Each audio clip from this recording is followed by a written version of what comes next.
Welcome to the Spent the Rent podcast. I am your host, Patty Rose. My guest today is a candidate for mayor in Eugene, Oregon, Thomas Huda. Hiura. Yeah. I'm so bad with It's everything. perfect. This is great. It happens all the time. I would imagine, and it's funny because I'm pretty sure I got it right on the intro that I recorded for the audio only of this episode, but I shit the bed on this one. Ooh, way to plug the audio for the video listeners. Yeah. So, hey, thanks for doing this. This is really cool. You had reached out to me. You told me that you had listened or watched the Doyle Canning interview that I did, and you also have a podcast, and we're going to talk about that in a little bit. And you interviewed her as well, which is really cool. That one, our styles are so different, and we'll get into that later. Right. Nice. But Yeah, Thomas, she's thanks awesome. She's yeah, good people. she is great, and so thanks for doing this. You are running for mayor of Eugene, and what a full list of candidates, and we'll talk about that, I'm sure, as we go on. And Totally. really diverse crowd, which is cool. A really eclectic crowd. I think it represents the community well, so that's pretty awesome. Citizen candidates for mayor, for people that don't understand, mayor is a volunteer position. I think there's a small stipend. I'm sure you're not. $24,000 stipend. $24,000. Same as what the city council gets.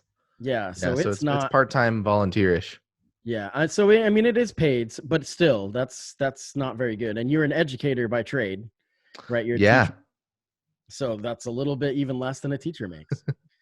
It's still significantly less than a teacher makes. A teacher, Doyle wants to give $60K a year at minimum across the US for public school teachers.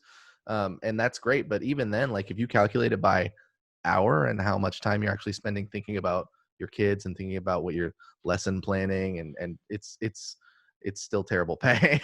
Yeah. If you think about it like that, you have to abandon the notion of I'm getting paid for how much work I'm doing. And it's more like I'm getting paid and I'm living and I'm doing everything I can to help these young people. Right. It's a lifestyle. You have to reframe I mean, absolutely. It's a lifestyle. It's like, there's so much that goes into being a teacher, extracurricular, like time, obligations, like going to concerts and all that stuff to show that you care about your students, depending Absolutely. on what age group you work with. But it's a lifestyle that you sign up for. So 60,000 would be I think that's, I don't know about fair. We're not going to use that word, but I think that would be good because at least then it's something where people can live a comfortable life. Anyway, so running for mayor, this is really cool. One thing that people, I don't know what it is in people's minds, but they have this image of what a politician should be. And especially on a national level, that makes kind of more sense because they're bought and paid for by corporations. But on a local level, it's kind of interesting because people are like, why is this guy running? It's like, I'm not going to say who it was. One of your opponents I was talking to yesterday in Messenger, and he kind of made a snide comment, was like, a rapper running for mayor. And I'm like, first of all, I'm a rapper too. Second of all, the fact that you do something for fun, making music, and that's another thing we'll touch on later. We're going to play one of your songs. I think it's just funny the way that people look at that. But to me, I did some research on you, and I believe that you're qualified for the position because you did go to Columbia University. Mm-hmm. You work as an educator for grad school, and and a master's degree. I mean, this is so people might take you not take you seriously because you're aloof and kind of goofy and fun.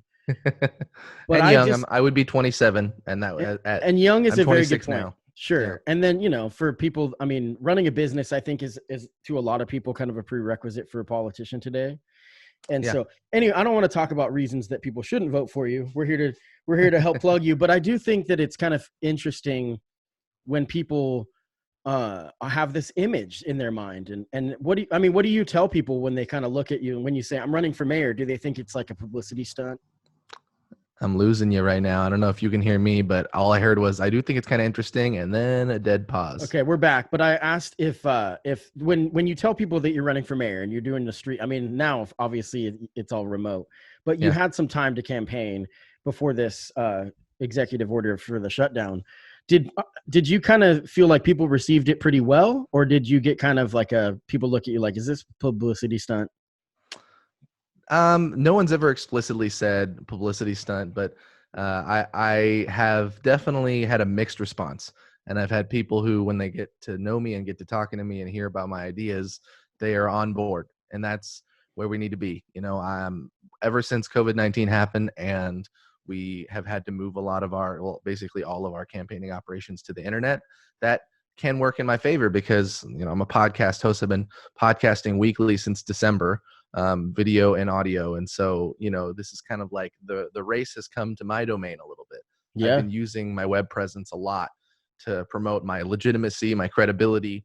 And I think when people hopefully get to especially talk to me one-on-one, but also hopefully your listeners who will get a sense of me on the show, they'll know that I am a rapper and I'm proud of it, but I'm certainly not limited to any one thing that I do in my life. And I have a lot of 7 years of policymaking experience as a legislative intern with Planned Parenthood Advocates of Oregon and Oregon League of Conservation Voters. And I've actually passed policy at the nicest small college in the Midwest, Carleton College.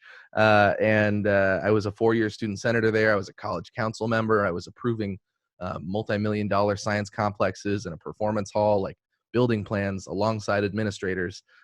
And I know how to get the respect of people who are older than me because I have a track record of succeeding in positions that are typically for people older than me. I've been named the co-chair of faculty working groups and committees. And there was an inaugural campus community conversations project after a lot of big news issues kind of cropped up in 2015 and 16 that the school wanted to talk about.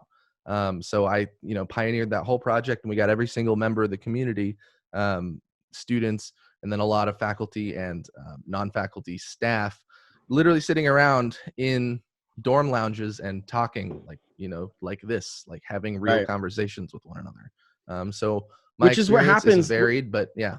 Which is what happens with local government more than on a national scale. You get opportunities to deal with your constituents face to face, especially a mayor, because you're at the mercy of your citizens. You're working for them. It's civil service.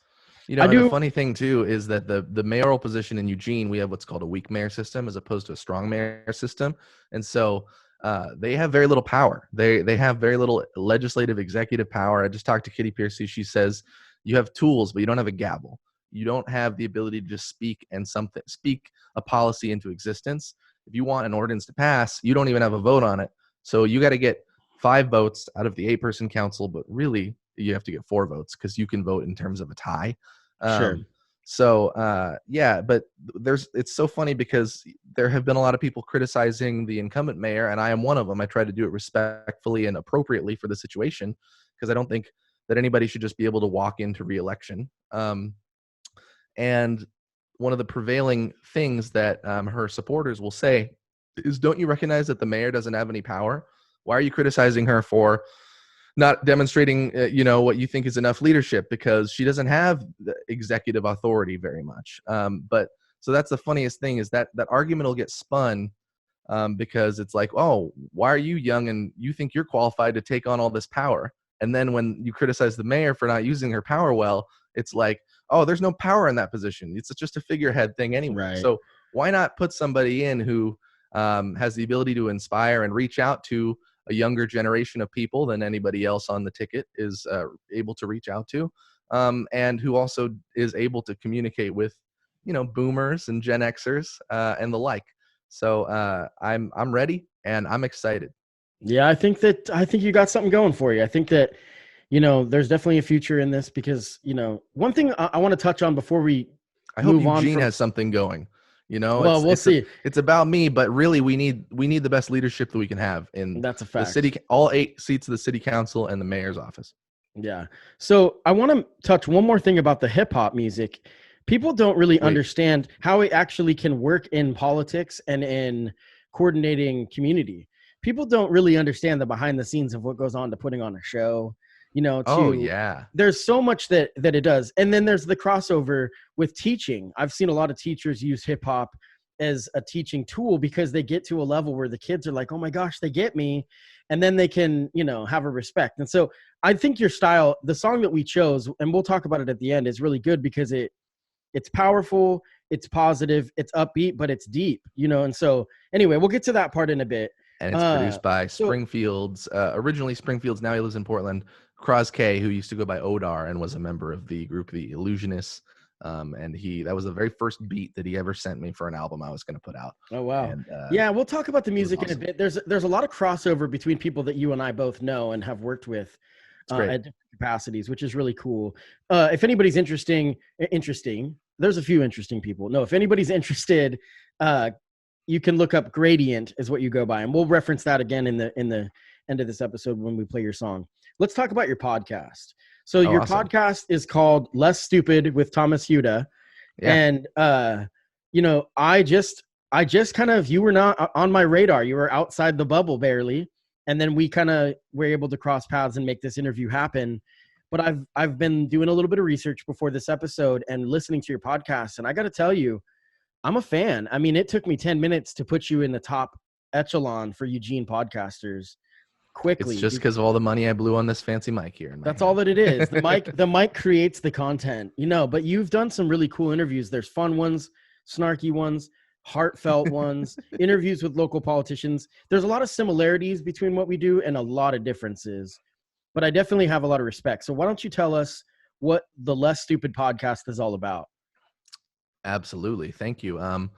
The first podcast I started was in 2017 with my best friend, Brian Stevenson, and it was called So You're Calling It That, which certainly can reveal how little direction and focus we had at the time on it. And I think I was really caught up in my voice doesn't sound good. Like there's all these ums and uhs. And so I was trying to think about the best way to make a podcast episode not be like a 6-7 hour edit, because I like the really produced kinds of podcasts, but I also really like the unfiltered discussion kind of podcasts that a lot of comedians and musicians do.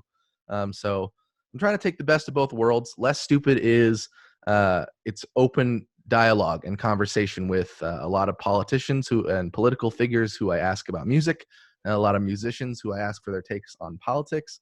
Yeah. Get into all sorts of uncomfortable territory and very pro free speech. So that's something I've really enjoyed doing. And because I care deeply about education, I always ask people as the final question, what's one way we could all be a little less stupid? Oh, that's cool. Yeah, well, I think it's cool. It's also abrasive. Like Kitty Piercy was my most recent guest. The episode just went out. So look that up, y'all. But yeah, she basically said, well, she doesn't even like the word stupid. And I was like, well, I knew you'd probably say that. So I didn't put it in the title of the YouTube video for her because I wanted to respect that. I did notice that. And the interview you did with Kitty Piercy, there was definitely a different tone because, you're talking to somebody that you have respect for. And tons of respect. You don't want to. I grew up in Eugene, and she was the mayor for 12 years. Yeah, and and I'm the same way. You can listen to some of the episodes I've done with some of my friends, and it gets sometimes into the weeds. I think people appreciate the honesty, but there's a point. Like when I had Doyle Canning on, I wasn't going to get super snarky. I did like what you did with her because you asked her some real questions, and you got to see a different side of her that I think is really human. I mean, she's definitely one of us. She's just a peer, and so it's really cool. Yeah. So and a hardworking mom, and she's like one of us, but she also has a deep legal background and understands environmental policy like in and out, and has she's a lot less holding stupid. Monsanto to it. She's less stupid than I am. I'll tell you that much. So, no. Anyways, Me too. The Less Stupid podcast you can find on all streaming sites. YouTube as well. So Less Stupid with Thomas Hiura, and there's going to be a link in the show notes to your campaign website, and that's where we're trying to drive people today. So make sure that it's Hiura2020.org. Hiura 2020.org. Absolutely. And so the link will be in the show notes for that. But then you can also look up Less Stupid podcast on all the streaming sites. So that's really cool. So I want to get a little bit to your story, and your story is pretty incredible. You can go in, and that's kind of the plug for the campaign website, because your story is written in there, and it reads very true to form of a human, unlike a normal politician. So one of the things that it talks about in 2011, that your father was arrested, went to jail, and then you became homeless.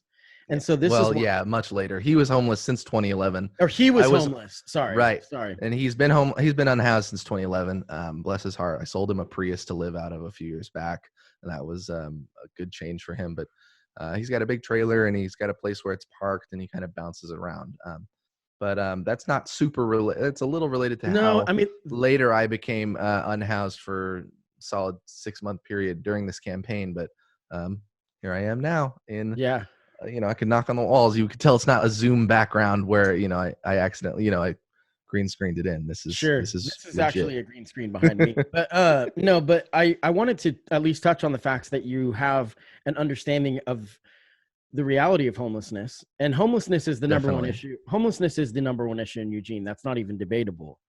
And so I had a guest on one of my favorite episodes I've ever done, like episode 14, I think. It was really early on for me, with my friend Blair Conrad, who's been on a couple times, talking about her coming back from homelessness to being housed. I guess houselessness is the correct term. Is that true, people?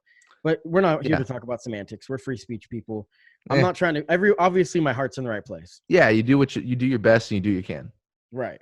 So that I think is really compelling. And I encourage anybody listening to get a more deep understanding of who you are on your website. And they can reach out to me. I've got a contact form. You can text me, anything. It's not a made up thing. It's just the reality of where I've been in my life, and how my experiences are colored by some very privileged experiences that I've had in being able to do leadership at multiple Ivy League schools and blah, blah, blah.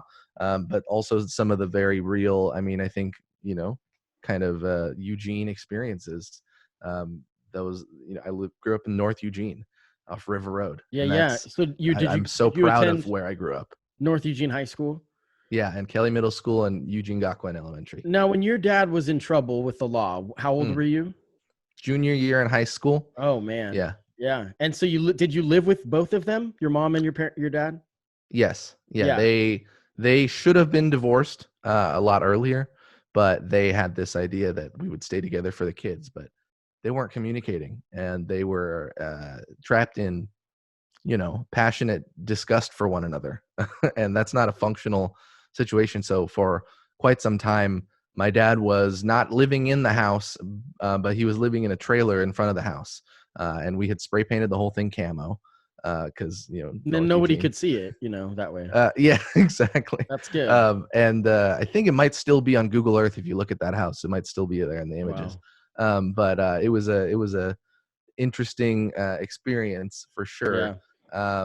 One of the things about honestly, I think I had to be a peacemaker a lot of the time. Yeah.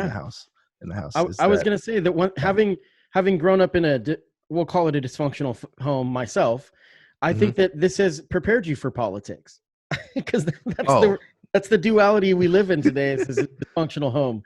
No, and also my mom is very conservative and my dad's very liberal. See, my mom is a Japanese woman who believes deeply that, if a cop says something, that it's definitely true. And I'm a pretty middle of the road person on that issue. I actually think I'm probably one of the most conservative people running in terms of my views on public safety and law enforcement, et cetera. But I don't believe that every cop is telling the truth all the time. That's just BS. Sure. And they're human whereas beings. my dad basically believes that nothing that anybody in authority ever tells you is true. Yeah. So they had a very different view of the world, and I had to negotiate what that meant as far as peace in our household quite a bit. But, so you talked about I'm not ashamed of it. You talked about your mom growing up. Is the stereotype about Asian moms true? I mean, is she just pretty intense? Dude, okay. When I was a sophomore in high school, I got a geometry grade, or it might have been spring of my freshman year of high school. But the point is, I never got anything less than an A in middle school. That's not particularly hard. Middle school was not very challenging. But the first time I got an A minus, I had to eat shit for it. I got chewed out for that. And that's I will say, in her defense, like, I love my parents. They're amazing people. And I will say that she never got to go to college, and that she kind of fell for my dad at a young age. And he was actually her teacher in an adult class for English. Oh, cool. And because she never got to live up to the Japanese expectation of, get the best education that you can, when my sister and I were going through school, she really believed that we should have the best opportunities possible, which is why she was so hard on us. It did cross the line into really inappropriate levels, I think, Sure. especially, but you know, that's Well, it no, taught me discipline, and was your it's mom an definitely put immigrant? me in a Your mom yeah was an immigrant. So the yeah immigrant experience, I think it's really common that I've picked up on that, when you came from nothing and came to this promise of America, that you understand that that could be taken from you. And so you have to take things very serious. And yeah so I have a lot of respect for it. One of the things that I love about my job, being a barber on campus, and I talk about it a lot on the show, is the amount of diversity that I'm able to experience on a daily basis. sweet Both Asian Americans, and then people literally in their first week here from China or Japan or Korea, and it's yeah really great because there's common threads. Now talking to, and I don't want to get into stereotypes I have no concept of what it is to be Asian, but some of the stereotypes, it's I interesting. only have half a concept. My dad's white, But so fair, don't fair. sweat it, man. No, but I'm I not think even it's, at this as a whole integer either. no, but I think it's something I've picked up on, and this is just stereotypes, that the Let's stereotype it away. It's a Asian podcast. American moms are super intense because it's a little bit different when you've seen one world and then you live in another one, and so I have a Yeah, lot of respect for that. And tiger I think parents. that when it's funny we got off on this tangent about your parents, but I think one of the things that I can admire about you running for mayor, coming from the background that you did, is that you understand the normal everyday plight of the average person. And so when you're trying to be a politician representing a community that you take pride in, that you love, there's something to look at each individual.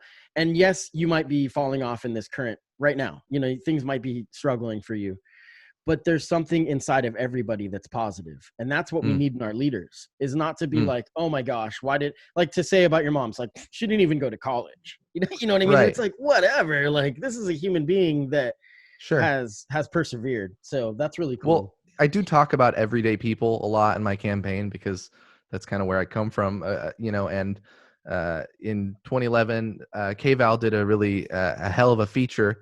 They named me an everyday hero because I had won this Chamber of Commerce award for the service that I'd done in the school, and I'd bought a lot of school supplies and created a program to give them out to low-income students. And really, my point though with everyday people is that this is not something that I'm using the experiences of my fellow working class people and exploiting them and making No, poverty PORN.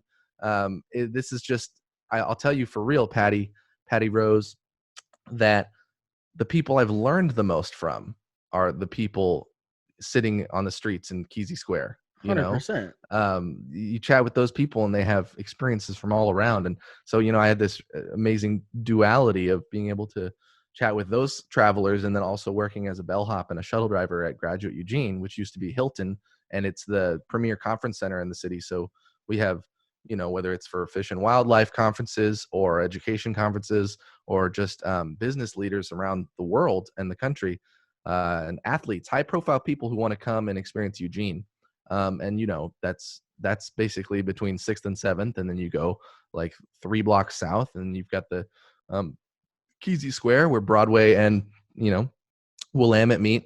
And it's two often people with different experiences of the world, but equally vibrant, and often more vibrant when they're in circumstances where all they've got is their story and maybe their dog and whatever they're selling on the street. Right. And those people have a lot to share. I can relate to that completely. I used to be a bar fly in my early 20s of a bar on West 11th that's gone now. It was called El Dorado. Okay. And you said you're 27, so I'm 38, so it's probably gone by the time you were 21. Man, you have so much youthful spirit. Right? 38. Yeah. You could have Yeah. wow, nice.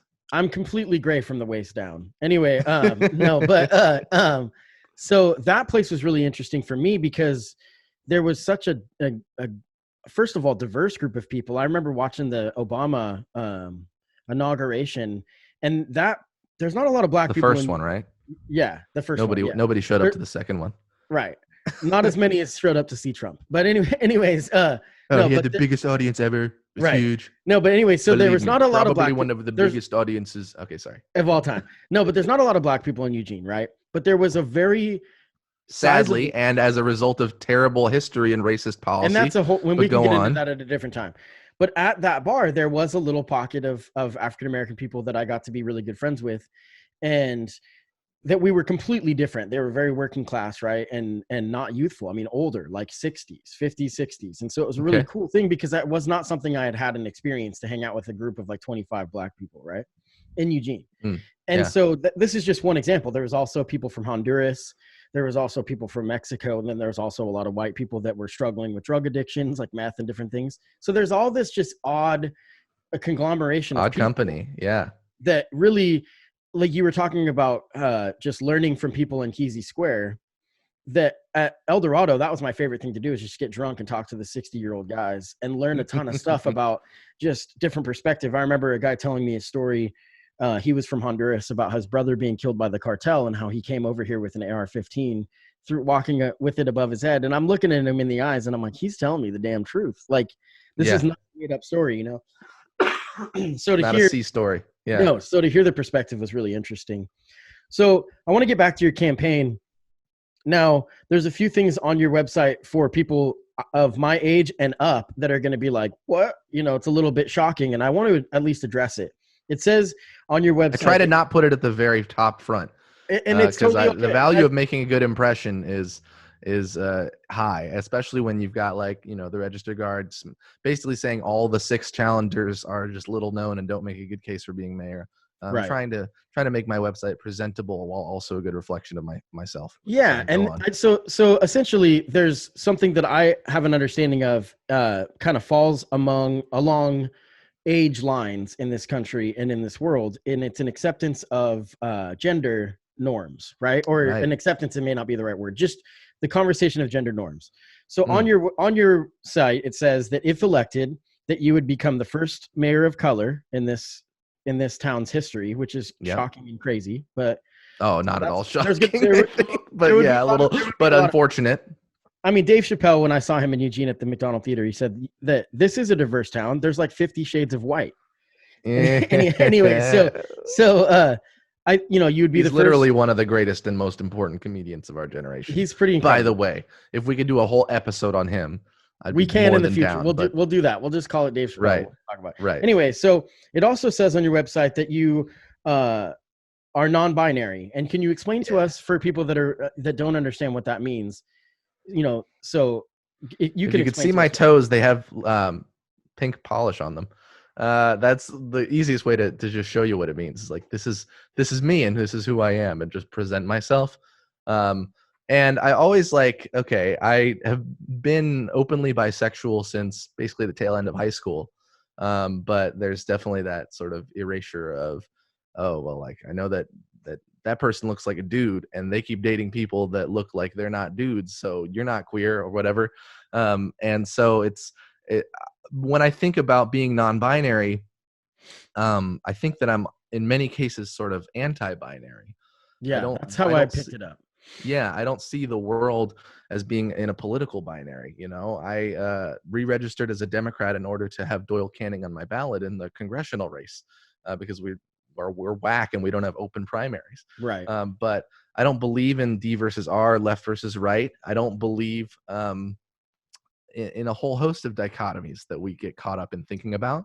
And you know, the people who have a more conservative to this approach to this issue will, you know, say, oh, it's a really small, tiny minority of people who maybe they're confused, or maybe they, you know, are being a little narcissistic, or any one of the arguments that frankly they're out there about how, you know, there are only 2 genders, right? Well, it's not a new idea to suggest that there are only No. that there are more than 2 genders. It's something that a lot of indigenous communities, they have a term called Two-Spirit here in the place we now call North America, where people who don't just embody one gender identity, and that have the spirit that is both feminine and masculine and whatever else there could be. Because, you know, sex is a biological thing, and I'm biologically a male, but gender is basically a performance. It's a set of rules and ideas about what it is to be a man, a woman, a human being. Right. And so, but I'll tell you that, you know, I said that I would be the first LGBTQ mayor, and that's, you know, people know that I'm bisexual, but I'm not like the most open about the fact that I'm non-binary, although I am open about it. But I'm trying to get elected. There are a lot of people in the race that are running to bring up specific issues, to try to lay out a referendum against the leadership of the last 4 years or the last several decades even of the Eugene City Council. But I want to win. And so when Here's people, where I think. Here's where I don't talk about it too much, and like I let people call me he, him, and I don't get mad about it. Right. And here's where I Yeah. think it's something that people can relate to, even if they don't understand it. What I Mhm. wrote down on my notes, okay, is I wrote first mayor of color, first non-binary, quote unquote, queer mayor. And Yeah, what I in the wrote whole down, U.S. I couldn't find yeah. anybody in a major city, and Oregon's like the 154th biggest city. It's not a major city, I think but I that could not find any. there's one trans person that has, anyway, no, so that's There not have the been point. trans mayors. There have been many Okay. trans mayors. The first one was in Oregon, by the way. Yeah. First And openly I've trans I've mayor. watched, and people love him, and across party lines. Yeah, So her. that's what I Yeah, was getting at, or her, sorry. no Uh, worries. so what I wrote down is rejecting gender norms. And I think you talked about that. It's really just rejecting this where you have to fall. And this is the part that I wrote down that I think is really important. Being an individual, right? And I Right. think that in Eugene, Oregon, one thing that Oh, we can come on. all agree on is that we are all individuals. So one thing that I want to at least reach out to people that might have more conservative views and look at this as a freedom issue. You are free to think of things the Liberty. way that you want. You know what I mean? You are free to live your life the way that you choose. And so I mean, I have a lot of respect for that. And I just wanted to touch on it. Again, it doesn't define who you are. The thing Hmm. that younger generations understand that my age group and up don't, you know what I mean? It's because it's hard with the pronouns. It's really difficult. I did a full episode about trans rights, and that's a totally different issue because that's just one part of the LGBTQ community. Mm-hmm. But I talked about the pronouns and stuff, and it's so hard for me to wrap my head around because I mean, when I was in high school, there was like one openly gay kid, which is Right. insane. Which is insane to think of. I can't imagine today where I don't think that you can't be openly straight at South Eugene High School and be accepted. No, I'm just joking. Everybody, I believe, well, not everybody, but there's the number of openly bisexual people is very high, and I think it's really cool because, you know, I have been somebody that has pushed gender norms as well. Now, I'm not going to put any label on myself. I mean, I'm in a straight relationship. I'm attracted to women. But that being said, you talk about nail polish. Dude, women are hot. You're right. You talk about nail polish. You talk about People these in things. general are hot, but I just think yeah. that I've been somebody that is at least in tune with femininity. I've been inspired and raised primarily by women. My mom was a strong, independent woman.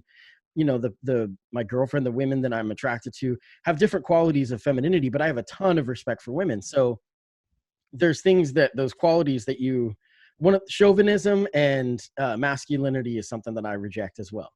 You know, that I love sports, so don't get me wrong, but there's parts of the culture that I can't stand. So we could be here forever. Well, let me play contrarian a little bit because I'm ultra specific with language, but I don't reject masculinity as a construct. I think there's Toxic there's a place. masculinity. Yeah, exactly. Toxic masculinity, and one of the things that I see things from a lot of perspectives a lot of the time, and so I have criticisms of the woke left. I'm writing a book where I call a lot of the people who I had negative experiences with in college. I call them the PSJL, the privileged social justice left, and because I tend to be in agreement with a lot of their goals, but not necessarily with all of their tactics. And the reason I mentioned this is because I was a teacher, so I had 14 and 15-year-old kids. They were very few of them were white. Because it was New York City public schools. But my point is that, there are historical privileges that, straight, cisgendered, white, to traditionally Christian men have inherited. And we are building a more robust dialogue about what those things mean and how we can all use our privileges to build a better world. But I think that a lot of those people who are who have those identities feel alienated right now. And just look at mental health statistics, look at serial killers, look at mass shootings. It tends to be some of those identities that I just mentioned. And so when we The outright white. reject or completely devalue the role of I guess a masculine identities that are also real, just as my identity is real, then we can sometimes do a disservice as Yeah, well. I have a ton of respect for you saying that, because I think that gets lost. I think that people look at somebody for being the oppressor, and then they forget that people that they're saying are oppressors are really powerless unless you give them Mm, power. mm, You know what I mean? And so, I mean, interesting. when we're talking about citizens, we're not talking about government, and we're not talking about systematic racism right now, or systematic oppression. We're Mm, talking about just cultural. You know what I mean? Those are different things to me. But I feel you. I do think that it's really cool that you can look at that perspective, that in order to maybe combat ignorance or hate or whatever you want to call it, the best way to do it is with love and with compassion. At least, I don't know. Yeah. I've always felt like, for me, coming from that perspective of a white cis male, it's really difficult for me to navigate um, how to address it, because I want to listen more than speak, but I'm such a talker. And so Hey, yeah, that's I work cool. things out in my mind. But anyway, we got on that a lot. And You're a redhead too, right? Those redheaded guys are just da da da da da da da da. yeah, I had a woman one time. I was at a bar, and I had a woman one time say, "You're really intelligent." And I said, "Well, thank you." And she's like, "I've never met an intelligent redhead before." And I was like, "What?" And she said, "I didn't know that redheads could be intelligent." And she was a black woman. And I was like, "You're telling me that you think because of the color of my hair that it's going to affect my ability?" And she's like, "Well, it's a compliment." I'm like, "It's still backwards."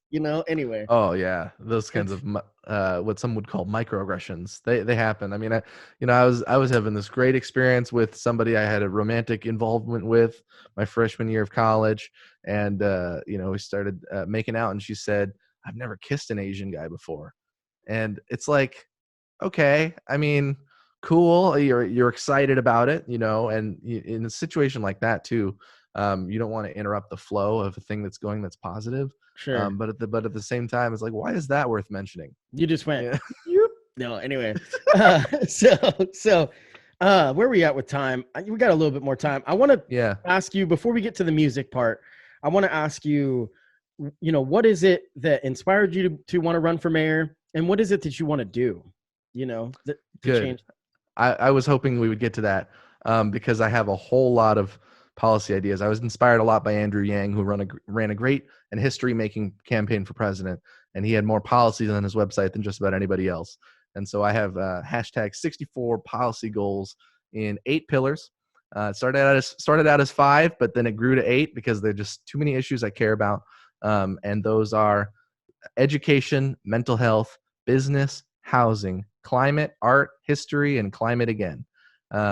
So you can look up my 8-part plans that I have on my website for those issues. But some of the biggest things that I would do are promote better affordable housing options, which is something the city and county have been working together on in a sort of historical move. There's been a lot of separation between those offices before, and now there's a lot more collaboration. And I wanted to really listen to the business community. And the role of mayor really is to bring different stakeholders and people from different communities together in conversation, honestly.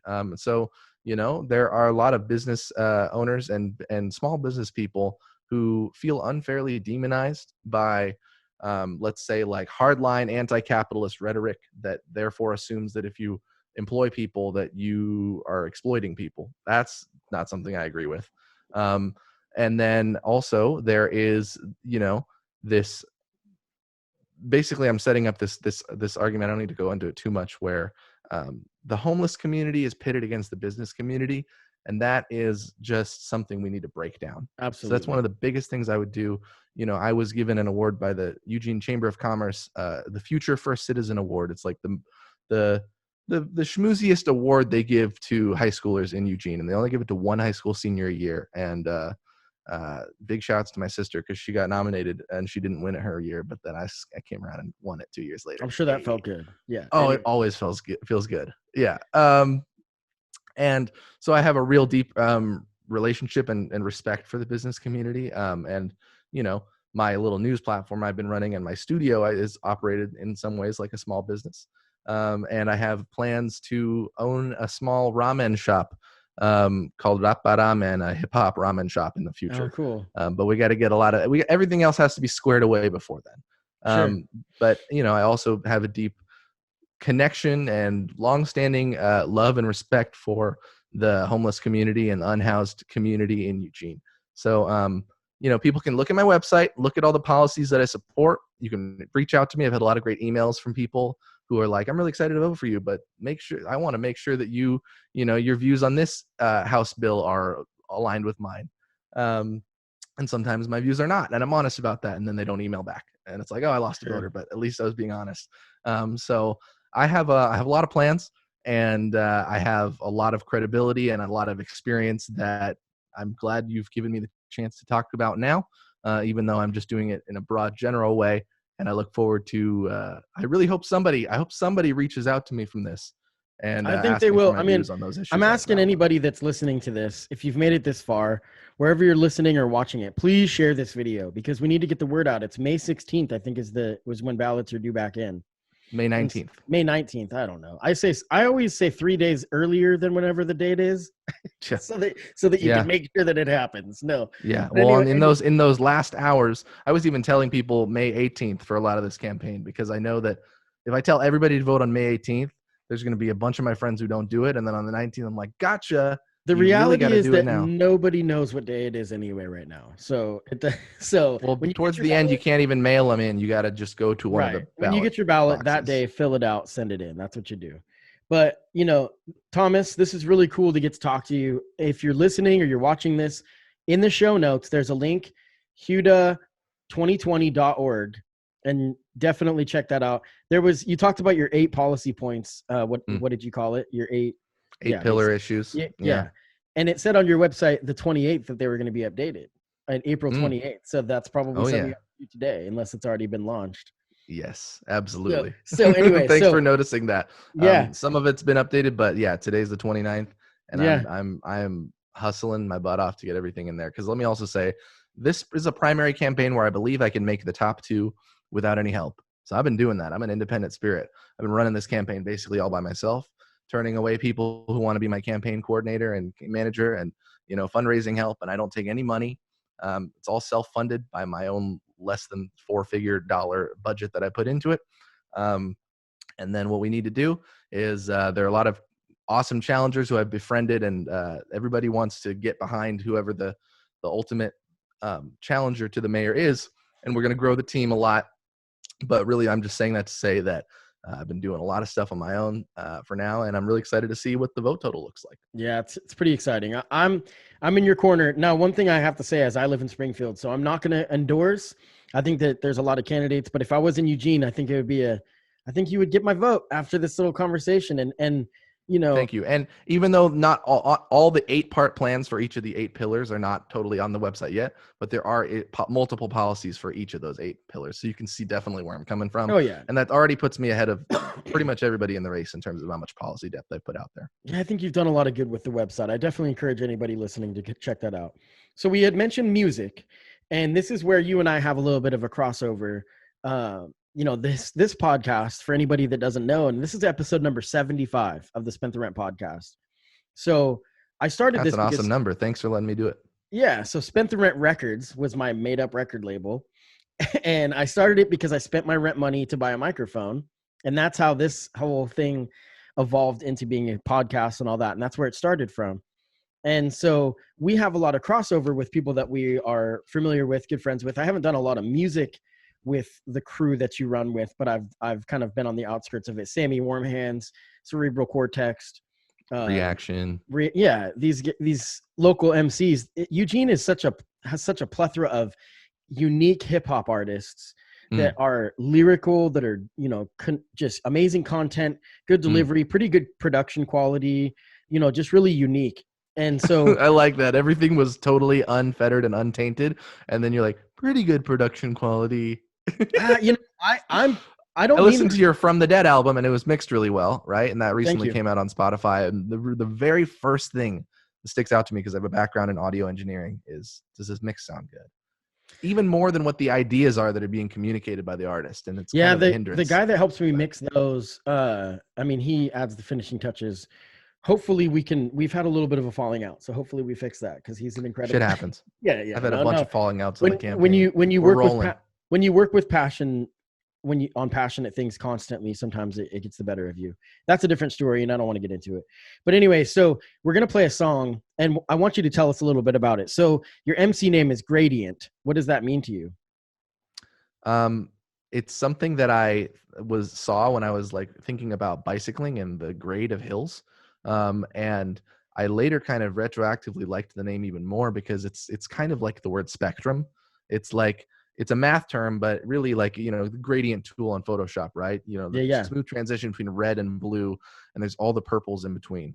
And that's just how I experience the world, you know. Yeah, that's kind of what that's yeah. Cool. So I like the idea that, you know, I can understand and have elements of a lot of different, you know, cultures and experiences and identities. I've been forced to have that as a biracial person, you know. Sure, absolutely. What the hell is race as a construct? You know, are there 5 of them or 6 of them? But, you know, what am I for being mixed? So that's why I got the name Gradient, and I continue to like the name, even though if you go to Spotify, you have to search Gradient Ambition because I only have 1 album on there, and there's like 2 or 3 other artist named Gradient, and we're all that's always painful. I couldn't believe. See, I changed my name recently from my stage name from Self-Esteem Boat Willie to Patty Rose. Patty Rose. I know Patty Rose though is because everyone calls me Patty, and Rose is my mom's name, and it was just more me, you know. And I just wanted to go in that direction, and it was really hard because I have like 7 albums or something under my old name.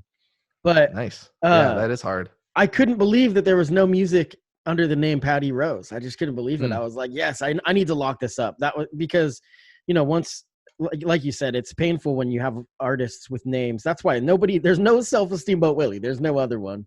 But certain names that people think of. Some guy in Norway is like, what the fuck? Right. I remember, I'm actually really big in Norway, so that wouldn't happen. But I remember Sweden is a different story. Go on. I remember in high school, there was a kid that was a graph writer, and he wrote Ludacris. And I was like, yeah, you can't use that name. I mean, it's used. He's like, I had it first. And I'm like, I think you've lost. And you were like, move, bitch. Get out of the way. I wonder if that woman ever got out of the way though. Anyway, no. So we're going to end this with a song. Rumor has it she's still in the way today. She's still in the way, dude. So we're going to end this like I like to imagine that it was a guy. Let's say that. Sorry, go on. Yeah, bitch is definitely a broad term. You can use it for everyone, but yeah, and I've never used it in a rap song. I don't cuss in my music very often. I've said the F word twice in songs. One time was about 9/11, and one was about Donald Trump. Seriously, nice. In the voter pamphlet, I wrote that I'm a musician, and I've said stream Gradient Ambition for inclusive Eugene hip hop, because I wanted to mention that I'm a hip hop, but it's not like, you know, all this really. I don't know, the content that people somewhat racistly ascribe to what hip hop means when they think about just in their hip hop and rap are different things too. We could be here forever to talk about that. We'll have an episode where we'll just get real deep into your music. At least and today, for people who enjoyed this, you're going to be on my podcast eventually as well. We're not. That is true. I'm going to be a guest on the Less Stupid podcast, and that'll be cool because it's fun to have the questions thrown at you instead of the opposite. So we're going to end this and get out of here. We're going to end it with a song. This is a song I chose because of the title, because it's called Rainy Day. And I mean, anyone in Eugene knows about a rainy day. So, there we go. There we go. So, there's a feature on the song. Tell us about the song a little bit. We'll get into it. I love Halah Mohammed. She's a person who I met in college who was a poet, and she's got bars.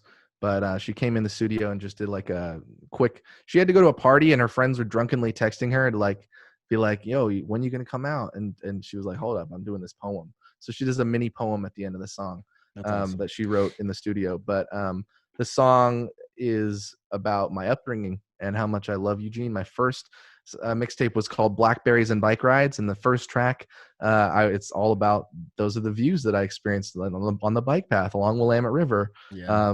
And I kind of redid that when I made a full-length studio album, and talked about what it was like growing up in Eugene with my family and what Eugene's all about.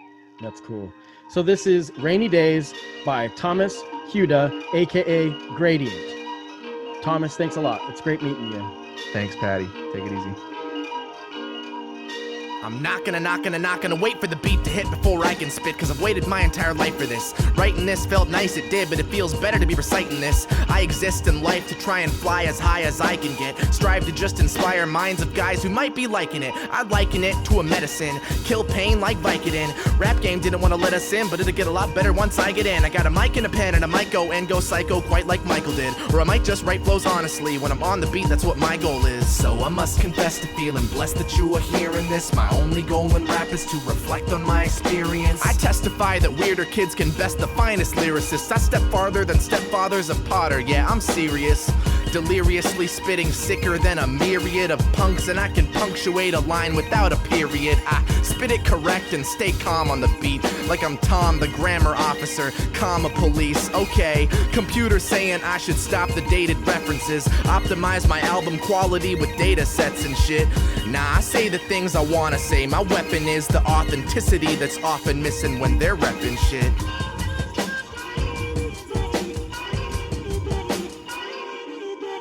140 days a year it rains in my hometown. I'm grateful every day that I was raised in my hometown. Eugene, Oregon, a little insane and far from the humdrum. Hope you don't get bored, but I want to explain about where I come from. Constant cloudy climate, say goodbye to your dumb umbrella, cause daily showers here are not a conundrum. I'm from pizza drivers too high to deliver, and I'm from picking blackberries on the side of the river, and I'm from often being asked real politely by a guy on the street if I'll provide $1 so he and his wife get to eat.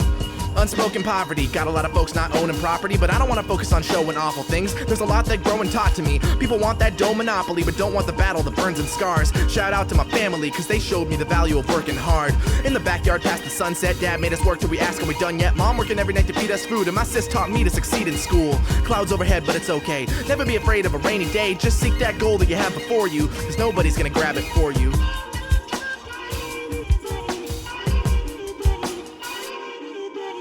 When no one else will for you, thunderclaps, a shower of praises till you crack, a blue sky missing sun, storm, whether or not they see you, wet faces, with your rainy day words you strike pain, and never let up, the will to will for you whatever they won't.